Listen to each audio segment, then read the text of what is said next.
तो कोई नहीं लड़ता, वो अकेला ही लड़ता और बस उसके अकेले की अर्थी तिरंगे में लपेट के यहाँ आ जाती है।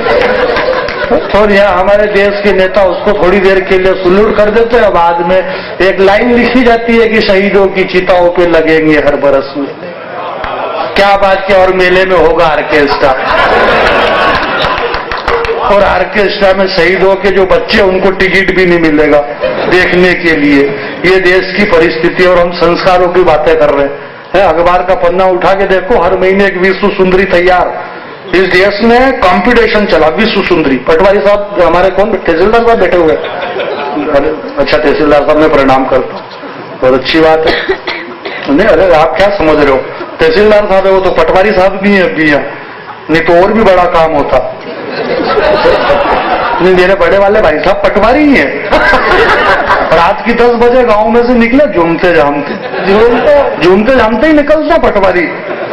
तो उधर से वो भाई कुकुर उसने चिल्लाया, तो कुत्ता भौंका, तो पटवारी साहब ने बीड़ी जलाई बड़े भैया ने, बोले 2-4 बीघे जमीन खरीद के देख, फिर बताऊंगा कि पटवारी पे भौंकना क्या होता है।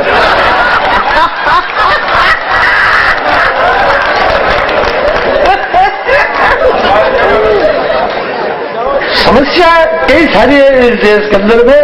एक कविता आपको सुना देता हूँ, मेरे बाद में हमारी आदरणीय अर्चना जी पढ़ेगी कविता सुंदरी, और शशि कांत जी देश के बड़े कवि हैं वो पढ़ेंगे। मैं हालांकि किसी को ये नहीं कहूँगा कि बड़े भाई और छोटे भाई और मेरी बहन और कोई बहन भाई कुछ भी नहीं है, काय के बहन भाई। मेरी बहन मेरे घर पे मेरे जिया जी के वहाँ है, और मेरे भैया मेरे घर पे है। ये ऐसे मैं सरस्वती के मंच पर झूठ बोलता ही नहीं, जबरदस्ती के भाई बहन इनको बोलो और अपने पिताजी का कलेक्टर खराब करो।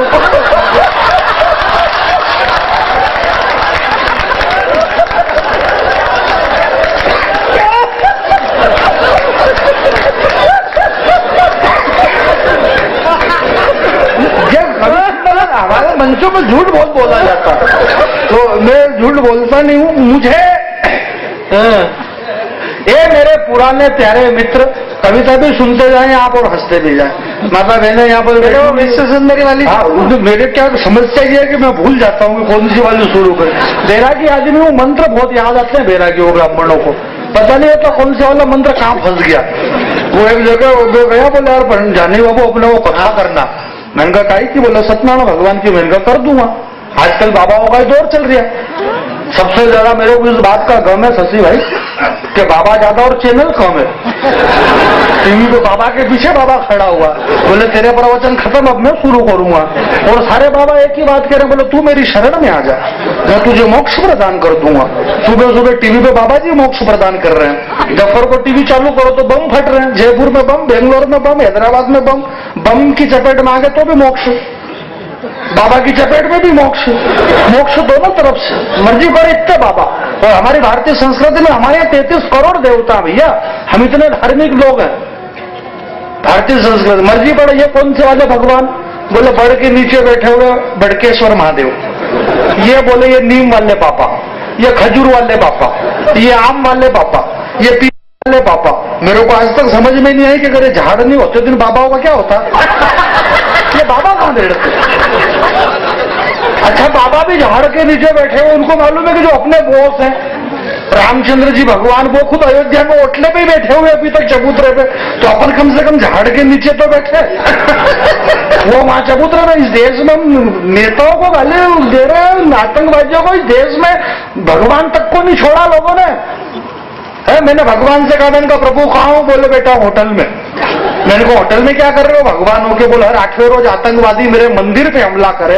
इस देश में आतंकवादियों ने संकट मोचन मंदिर पे हमला कर दिया, अक्षरधाम मंदिर पे हमला कर दिया। इन बेवकूफ आतंकवादियों को यही मालूम नहीं कि भगवान खुद आजकल मंदिर में नहीं रह रहे। नहीं, भगवान को मंदिर में बैठने का कहाँ टाइम है? भगवान मंदिर में बैठेंगे कि इधर उधर केस लड़ेंगे? भगवान पे खुद पे ही केस चल रहे हैं। मैंने भगवान से कहा, मैंने कहा प्रभु आप होटल में क्या कर रहे हो? बोले 8वें रोज आतंकवादी मंदिर पे हमला करे तो मेरे को तो बेटा होटल में ही टाइम पास करना। अरे मैंने कहा आप तो भगवान हो, नारायण हो, विष्णु के अवतार हो, शायद धनुष बाण आपके पास है। जिस धनुष बाण से आपने रावण को मारा वो धनुष बाण आपके पास नहीं है, या उस धनुष बाण पे आपको विश्वास नहीं। भगवान ने कहा बोले बेटा बात वो नहीं है। मैंने कहा फिर क्या? बोले वो धनुष बाण भी मेरे पास नहीं है। मैंने कहा कहां गया? बोले 10 साल पहले अडवाणी जी रथ यात्रा में लगे, अभी तक नहीं दिया। मैं खुद बगैर धनुष बाण के बैठा हुआ। अडवाणी जी रामचंद्र जी का धनुष बाण ले गए तो विधायक जी को अब मजा आया। हमको गाली दे रहा, भगवान तक को भी छोड़ा तुमने। मैंने भगवान से कहा, मैंने कहा आप भगवान शिव का त्रिशूल मांग लेते और सारे आतंकवादियों का सीना चीर देते। भगवान ने कहा बोले बेटा शिव जी से त्रिशूल मांगा था। बोले फिर क्या हुआ? बोले शिव जी ने कहा कि सारे त्रिशूल प्रवीण भाई तोगड़िया ने बांट दिए, मेरे पास एक भी त्रिशूल नहीं। त्रिशूल होता तो क्या मैं डमरू बजाता? मैंने कहा आपके छोटे भाई लक्ष्मण क्या कर रहे हैं? उनको आज्ञा दो कि आतंकवादियों को मारेंगे वो। बोले लक्ष्मण अभी दिल्ली गया हुआ है। बोले क्यों? बोले वकील से बात करने के लिए कि मेरी अगली तारीख कब है। मैंने कहा भारत और शत्रुघ्न क्या कर रहे हैं? बोले वो इस बात के सबूत जुटा रहे कि मैं दशरथ का बेटा राम हूं और अयोध्या में मैं ही पैदा हुआ था।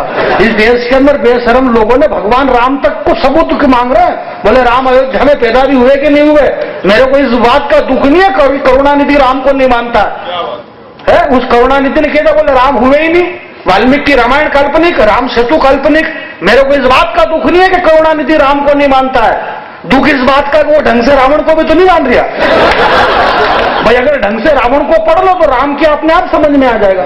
आपको राम तक की यात्रा करना है तो रावण को पढ़ना पड़ेगा। हम अगर हमारे अंदर की अच्छाइयां जानना चाहते हैं तो पहले अपनी बुराइयां पढ़ लो, हम कितने अच्छे पता चल जाएगा। हम डायरेक्ट राम तक नहीं पहुंच सकते मेरे भाई, हम डायरेक्ट वहां नहीं पहुंच सकते। आपको शशिकांत यादव जी को सुनना है तो पहले हम सबको सुनो। भाई डायरेक्ट तो नहीं पहुंच सकते अपन।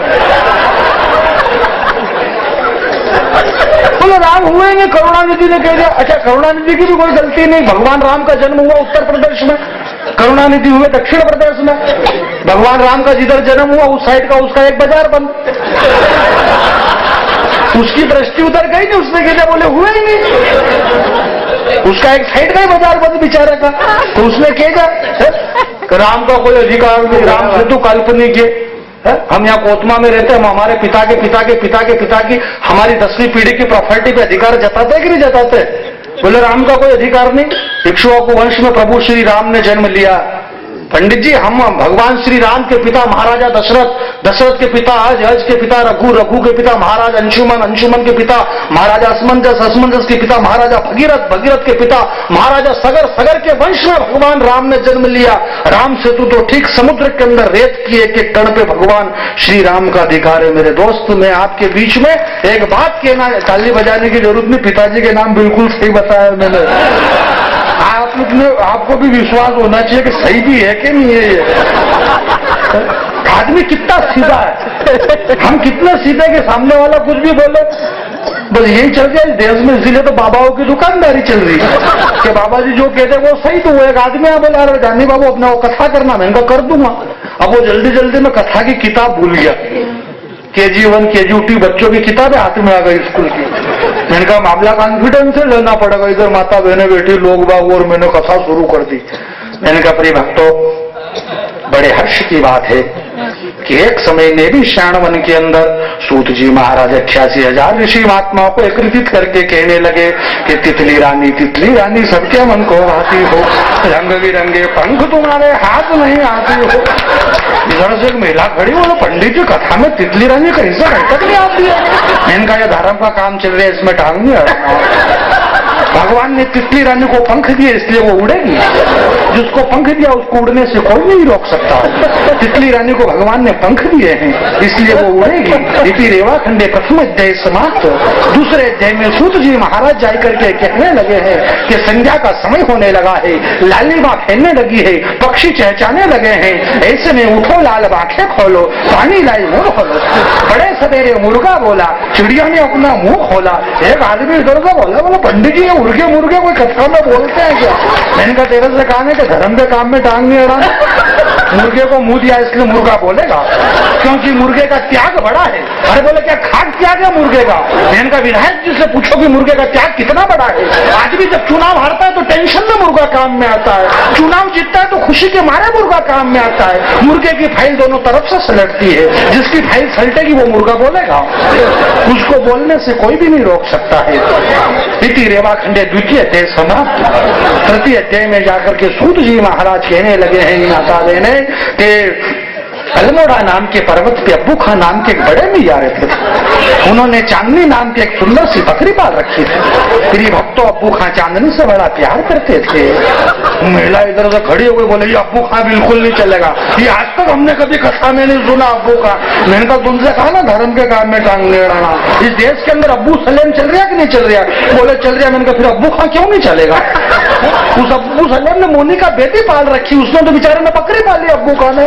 तो अब्बू मोनी का बेटी जब चल सकती है तो वो बकरी क्यों नहीं चलेगी? केन केन प्रकार 4 अध्याय समाप्त किए, 5वें में 6ठी क्लास की इंग्लिश की गाइड हाथ में आ गई। मैंने कहा 5वें अध्याय में सूत जी महाराज प्रिय भक्तों जाए करके कहने लगे कि Mahatma Gandhi was great India Karamchand Gandhi. और बोला पंडित जी कहीं इंग्लिश में बोलते थे। मैंने कहा तेरे से कहा ना कि धर्म के काम में टांग नहीं अड़ाना। खड़ा हो जा, तेरा लड़का कितने में पढ़ता है? बोले 6ठी में 6th का। मैंने 6th का कोर्स बदलता है कि नहीं बदलता है? बोले बदलता है। मैंने कहा ये कोर्स बदल गया चला। समय के साथ सब बदल गया, समय बदला, लोगों की भाषाएं बदल गई। 2 कौड़ी के लोगों ने भाषाएं बदल दी, संस्कार संस्कृति की बातें कर रहे। समय के साथ इस दुनिया में मेरे दोस्त भाषाएं बदल गई, परिभाषाएं बदल गई। इस दुनिया में नग्नता सिर्फ 2 ही अच्छी लगती है। मल्लिका शेरावत ने कपड़े कम कर दिए, सोनाली बेंद्रे कपड़े नहीं पहन रही है। फिल्मों में देखो तो सही कितने गंदे गाने आ रहे हैं। ये बातें किसको मालूम, हमें कैसे मालूम पड़ी? भाई मल्लिका कपड़े कम पहन रही है, ये बातें अपने को कैसे मालूम पड़े? आप कहीं भी चले जाओ, बूढ़े बूढ़े लोग, बुजुर्ग लोग ये बातें कर रहे हैं। माता बहने ठंड का टाइम है, सर्दी का बरामदे में बैठी हुई बातें करेगी, बूढ़ी बूढ़ी महिलाएं बातें करेगी। ओ बाप देखो तो सही कितने छोटे छोटे कपड़े पहने रहा हूं, देखो तो टीवी में।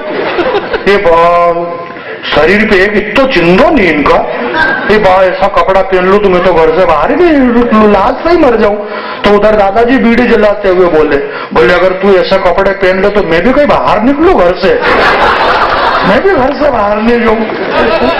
दुनिया में अश्लीलता की पराकाष्ठ, समय के साथ परिभाषाएं बदल गई।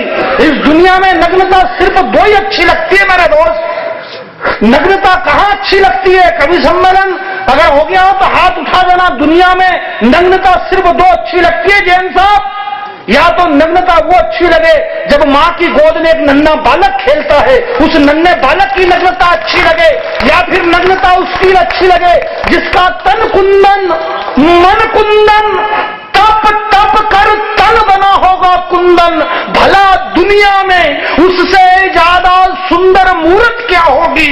और जिसने वासना और विकारों का त्याग कर दिया उस महावीर को वस्त्रों की जरूरत क्या होगी? या फिर नग्नता उसकी लगे। हम नग्नता की बातें कर रहे हैं, संस्कारों की बातें कर रहे हैं। अखबार का पन्ना उठा के देखो, हर महीने एक विश्व सुंदरी, ऐश्वर्या राय, युक्ता मुखी, लारा दत्ता, प्रियंका चोपड़ा, सब विश्व सुंदरी। इनको खिताब किसने दिया? हर महीने एक विश्व सुंदरी बन के तैयार। ऐश्वर्या राय, युक्ता मुखी, लारा दत्ता, प्रियंका चोपड़ा। क्या गजब का बनाया मालिक ने तुम्हारा थोबड़ा। तुम सब के सब विश्व सुंदरी का खिताब जीती, पर सही से बताना तुम्हारे साथ क्या क्या बीती। भाई खिताब भी मिल गया क्या? हमारे संस्कारों को कहां पैरों तले रोंदा गया चेयरमैन साहब? तुम सबके सब विश्व सुंदरी का खिताब जीती, परंतु सही सही बताना तुम्हारे साथ क्या क्या बीती। अरे ऐश्वर्या राय, तूने सिर्फ सुंदरी शब्द चुना है, विश्व सुंदरी का नाम तेरे बाप ने भी नहीं सुना है। विश्व सुंदरी का नाम सुनेगा तो अपने आप को भूल जाएगी, और विश्व सुंदरी का चरित्र सुनेगा तो तेरी आंखें खुल जाएगी। विश्व सुंदरी बनने के लिए जमाने से जूझना पड़ता है, और विश्व सुंदरी बनने के लिए धड़कते अंगारों पे कूदना पड़ता है।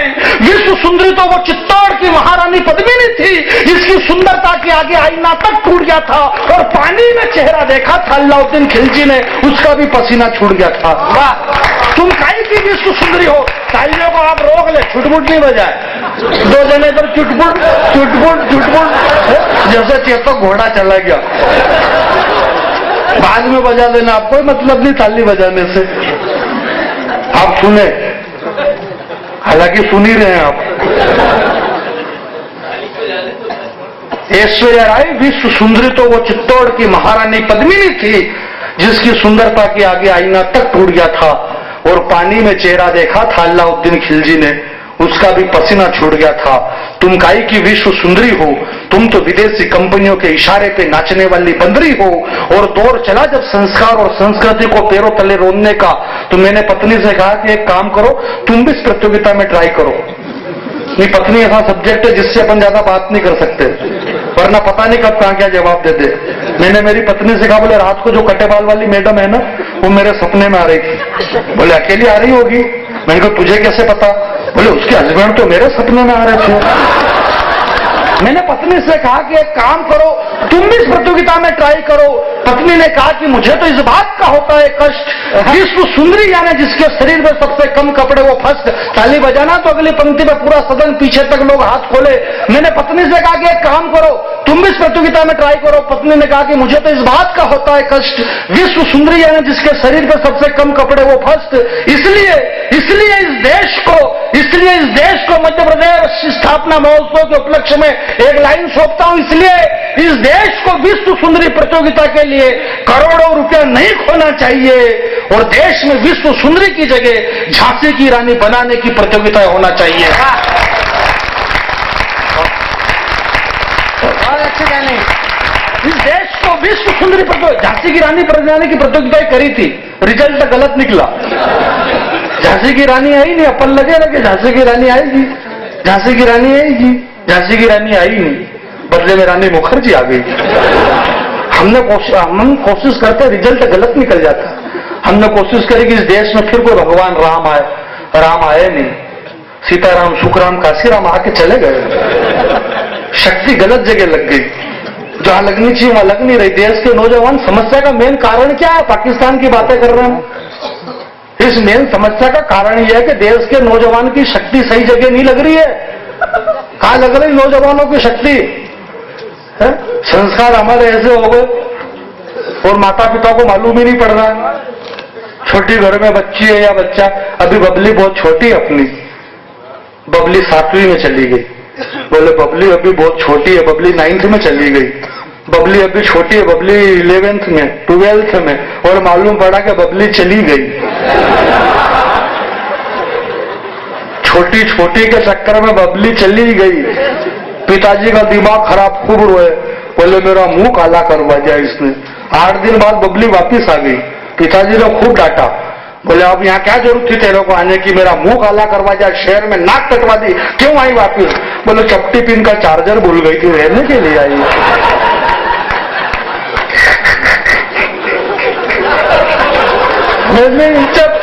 चपटी पिन का चार्जर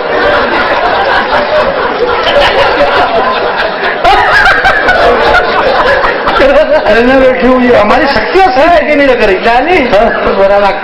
वो समझेंगे नहीं। हाँ समझ जाएंगे, क्योंकि ये हमारा सिस्टम इतना लंबा चौड़ा फैला। ये हिंदुस्तान धर्म है। यहाँ रामानंद सागर जी ने, जी सर समझ जाएंगे। क्या समझ जाएंगे? मेरा कुछ बोला ही नहीं कि समझ जाएंगे।